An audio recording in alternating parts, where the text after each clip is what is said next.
Sunday suspense. আজকের কাহিনীর নাম শেষ ট্রেনের যাত্রী। রাত তখন প্রায় 11:30। শিয়ালদা স্টেশনের শেষ ট্রেন দাঁড়িয়ে আছে 7 নম্বর প্ল্যাটফর্মে। গাড়ির ইঞ্জিন থেকে হালকা ধোঁয়া বেরোচ্ছে, চারিদিক শুনশান, শুধু ইলেকট্রিক লাইটের নিচে পোকার ঝাঁক ঘুরছে। গাড়ির কামরায় বসে আছেন বৃদ্ধ অবিনাশবাবু। চুল পাকা, চোখে মোটা ফ্রেমের চশমা, সুটকেসের উপর রাখা হাত দুটোতে কাঁপুনি। তিনি বারবার ঘড়ি দেখছেন, ট্রেন ছাড়বে ঠিক রাত 11:45। স্টেশন মাস্টারের বাঁশির আওয়াজের জন্য অপেক্ষা করছেন তিনি। হঠাৎ তার সামনে এসে দাঁড়ালো একজন লোক। অদ্ভুত চেহারা, রেলওয়ে পোশাক পরা, কিন্তু মুখে কোনো রক্তের রং নেই, ফ্যাকাশে, প্রায় ধবধবে, চোখ দুটো গভীর কালো। সে আস্তে আস্তে বলল, আপনি কি শেষ ট্রেনের যাত্রী? অবিনাশবাবু অবাক হয়ে বললেন, হ্যাঁ। আর কেউ উঠছে না? লোকটা মাথা নাড়ল না, হাসলও না, কেবল বলল, এই ট্রেনে আর কোনো গন্তব্য নেই। মানে?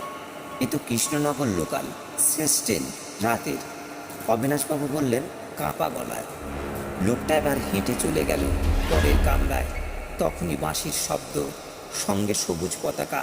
ট্রেন চলতে শুরু করলো। জানলার বাইরে কেবল অন্ধকার। স্টেশন পেরিয়ে গেলে হালকা আলোও মিলিয়ে গেল। অবিনাশবাবু তাকিয়ে আছেন বাইরে। হঠাৎ মনে হলো গাড়ির ভিতর লোক নেই, পুরো ট্রেনে তিনি একা। তিনি উঠে দাঁড়ালেন, এক কামরা থেকে আর এক কামরায় গেলেন। কেউ নেই, টিটি নেই, গার্ড নেই। হঠাৎ দেখতে পেলেন শেষ কামরায় সেই রেলওয়ে ইউনিফর্ম পরা লোকটা দাঁড়িয়ে।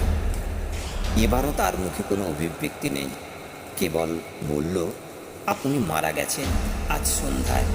এই ট্রেন আর আপনাকে ফেরাবে না। এই শেষ ট্রেন, মৃত্যুর ট্রেন, যার যাত্রীরা আর ফেরে না। অবিনাশবাবু চিৎকার করতে চাইলেন, কিন্তু গলা দিয়ে কোনো শব্দ বেরোলো না।